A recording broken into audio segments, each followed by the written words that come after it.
सचेतनता अभाव वज्रपात जड़े गुरुतर आहत बलदर मृत्यु। मौड़ा ब्लॉक अंतर्गत सानमुंडामणि पंचायतर पारियाकुली ग्रामर जड़े व्यक्ति वज्रपात गुरुतर आहत होता जमापड़ी।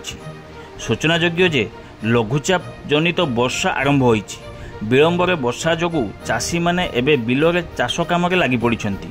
तेबे वर्षा सहित वज्रपात होउथबा बेले चाषी माने एहाकु खातिर नक बिलरे चाष काम लगी पड़ी देखा मिली।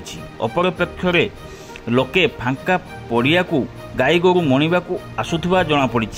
तेबे पाणीपाग संबंधी खबर कहीं देखु नथुवा सहित सचेतन न हेबारु अनेक समय वज्रपात जीवन जाउची। दिनकु दिन वज्रपात मृत्यु संख्या बढ़िबारे लागिची। व्यापक मात्रा गछ काटिबा सहित कलकारखाना गाड़ी मोटर बढ़िबारु वायुमंडल उत्तप्त हेबा सहित वज्रपात मध्य बढ़िबारे लागिची।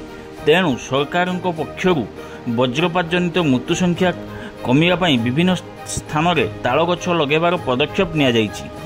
विज्ञापन माध्यम बारंबार कहुযাଉଛି वर्षा हेबा समय वज्रपात निश्चित हेबो। तेणु वज्रपात रक्षा पाइबा पई हेले फांका पड़िया जलाशय गछ मूल न रहिबा सहित मोबाइल फोन व्यवहार न करिबा लुहा जिनिष न धरिबा आदि विषय सचेतनता सृष्टि करा जाउछि। तेबे आज सचेतनता अभाव पारियाकुली ग्रामर जेना हासदा एक फांका पड़िया गाई गोरु मणुवा बेले वज्रपात गुरुतर होई चेताशून्य होई पड़िथिले।